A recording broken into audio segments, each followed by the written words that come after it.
Magandang araw mga bata! Ako si Teacher Cherry, ang magiging gabay ninyo sa aralin ngayong araw. Tatalakayin natin ang tungkol sa Ordinal Numbers. Gumagamit tayo ng ordinal numbers upang ipahayag ang posisyon at pwesto ng isang bagay. Mahalaga ang bilang na ito upang malaman natin kung pang-ilan o nasaan ang ating tinutukoy. Sa araling ito, ikaw ay inaasahang matutukoy, makababasa at makasusulat ng ordinal na bilang mula una hanggang ika-20 na bagay sa pangkat mula sa point of reference. Bilang panimula, sagutin ang sumusunod na tanong. Sino sa inyo ang nagkamit na ng mga karangalan? Anong parangal ang inyong natanggap? Wow! Mahusay! Masaya ba kayo sa natanggap ninyong parangal?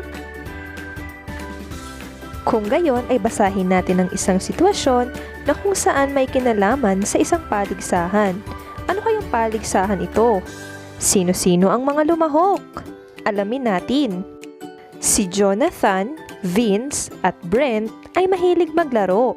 Minsan, nagkaroon sila ng paligsahan sa pagtakbo.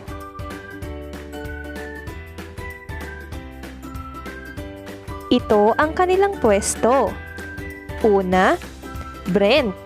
Ikalawa, Jonathan. At ikatlo, si Vince. Kahit natalo si Vince at Jonathan, ay masaya pa rin sila. Ipinakita nila ang pagiging sport. Kinamayan nila si Brent at binati ng congratulations. Ano ang paligsahang naganap? Magaling! Paligsahan sa pagtakbo. Ano ang pwesto ni Vince? Tama! Nakuha ni Vince ang ikatlong pwesto sa paligsahan sa pagtakbo. Ano naman ang pwesto ni Brent? Si Brent ang nakakuha ng unang pwesto sa paligsahan. At ano ang pwesto ni Jonathan? Mahusay, siya naman ang nakakuha ng ikalawang pwesto sa paligsahan sa pagtakbo. Ano ang ugaling ipinakita ng mga bata na dapat tularan? Tama, ang pagiging sport. Ito ay dapat taglayin sa anumang contest o paligsahan na sinasalihan. Ano-ano ang mga ordinal numbers na binanggit sa kwento?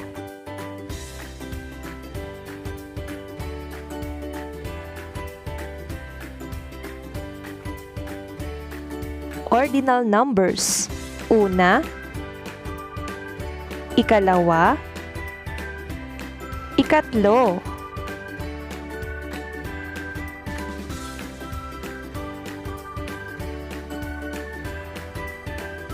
Narito ang ordinal na bilang mula una hanggang ika-20. Ito ang simbolo para sa ordinal na bilang na una.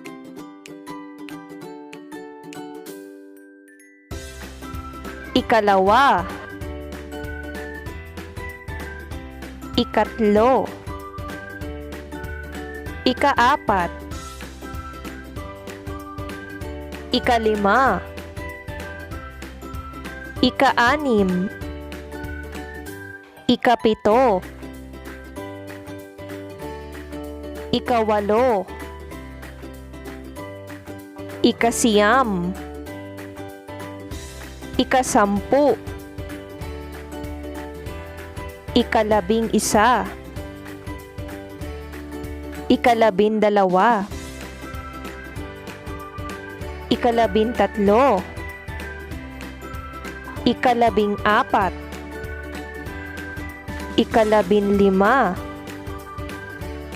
ika-14, ika-15, ika-16,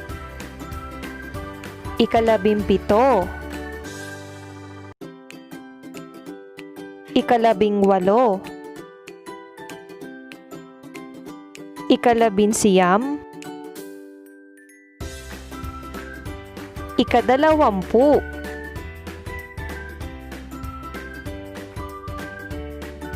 Maaari mo bang basahin ang mga simbolo ng ordinal numbers?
Mahusay!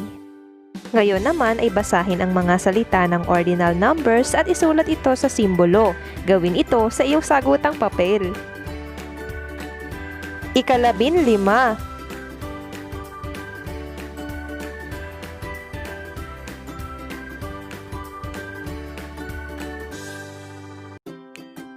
Ikalawa.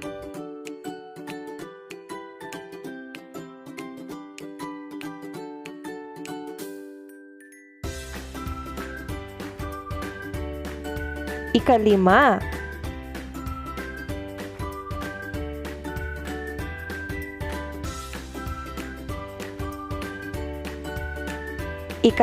14.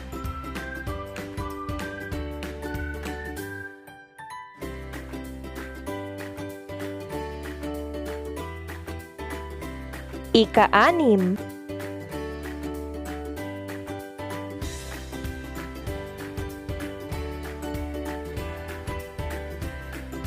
At 1.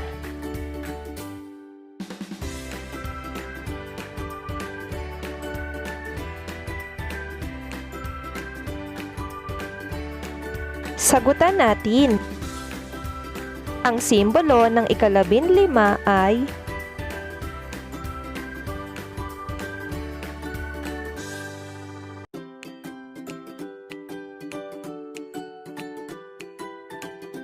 ito naman ang simbolo ng ikalawa.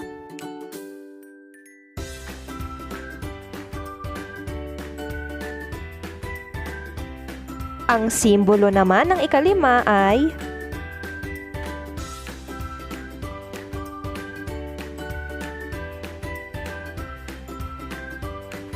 ikalabing-apat.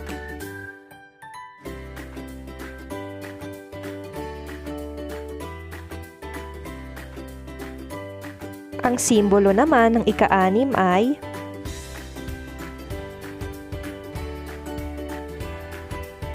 at para sa huling bilang, ito ang simbolo ng una. At para sa huling pagsasanay, sagutin ang sumusunod na tanong. Si Mila bilang point of reference at ika-10 ang pwesto. Isulat ang sagot sa iyong kwaderno. Mayroon kayong 2 minuto para ito'y sagutan.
Sagutan natin, sino ang nasa ika-12 pwesto? Tama, si Miko. Sino ang nasa ika-14 na pwesto? Si Mimi ang nasa ika-14 na pwesto. Sino ang nasa ika-11 pwesto? Mahusay, si Mira. Sino ang nasa ika-17 pwesto?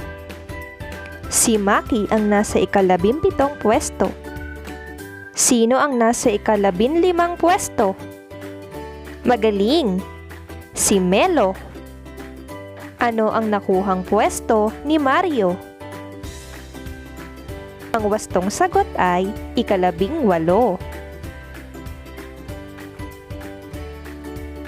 Nakuha mo ba ang wastong sagot?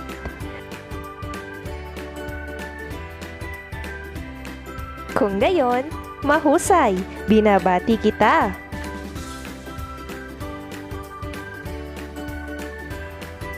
Ating tandaan, ang ordinal numbers ay ginagamit upang masabi ang pwesto o posisyon ng pagkakasunod-sunod ng mga bagay sa isang hanay.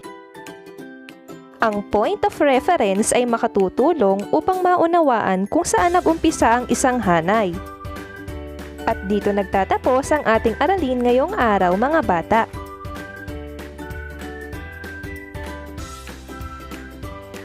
Maraming salamat sa inyong pakikinig!